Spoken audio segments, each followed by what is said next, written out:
মহাপুৰুষ শ্ৰীমন্ত শংকৰদেৱৰ অমূল্য সৃষ্টিৰাজি গুণমালাক অনন্য ৰূপত উপস্থাপন কৰিছে গৌৰীসাগৰৰ এগৰাকী মহিলাই। নামদাং কুমাৰ গাঁৱৰ কল্পনা কলিতাই গুৰুজনাৰ প্ৰতি যাচিছে সন্মান। 6 মিটাৰ বগা কাপোৰত হাতৰ চিলাইৰে লিখি উলিয়াইছে গুণমালা পুথি। এবছৰ কষ্টেৰে মহিলাগৰাকীয়ে চেইন চিলাই কৰি লিখি উলিয়াইছে পুথিখন।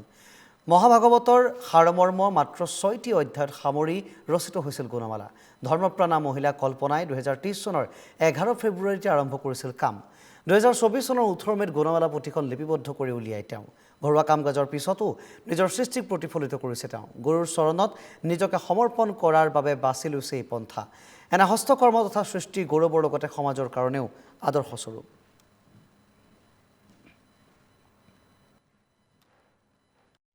এখন চিলাই কৰিবলৈ মোৰ মনলৈ এনে ভাৱ এটা আহিলে আৰু এখন কৰিম বুলি মনতে মই এনে সংকল্প এটা ল'লো। সংকল্পটো লৈ পেলাই মই প্ৰভুৰ চৰণত আত্মসমৰ্পণ কৰি পেলাই মই তেওঁকে হেৰি কৰি পেলাই এখন চিলাই কৰিম বুলি আৰম্ভ কৰিলোঁ। 2023 চনৰ 11 ফেব্ৰুৱাৰীত আৰম্ভ কৰিলোঁ আৰু 2024 চনৰ 18 মেত সমাপ্ত কৰিছোঁ। ঘৰুৱা কাম বনৰ মাজতে মই থাপ মাৰি অকণমান সময় আগবেলাতে, তাকো পিছবেলা নকৰোঁ, আগবেলাতে অন্ততঃ 1 ঘণ্টা বা আধা ঘণ্টামান সময়হে মই কৰিবলৈ পাওঁ। সেইকণ সময় কৰি সমাপ্ত কৰিলোগৈ আৰু প্ৰভুৰ কৃপাত। ভক্তিভাৱ থাকিলেহে এনেকুৱা এটা মহৎ কৰ্ম কৰিব পাৰে। সেইটো হয়, প্ৰভুৱে কিবা এটা দিবও লাগিব আৰু প্ৰভুৰ ওচৰত সমৰ্পণ কৰিবও লাগিব। আৰু মই বিশেষকৈ মই এনেই ধৰ্মীয় চৰ্চাবিলাক কৰি ভাল পাওঁ।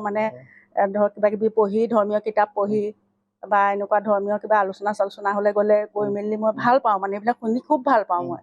আজি মোৰ গৃহ তীৰ্থটো অধিক পবিত্ৰ ভৈলা শেষ, যিহেতু সাক্ষাতে জগতৰ গুৰু, আপুনি ভৈলা প্ৰৱেশ, ৰাম আপুনি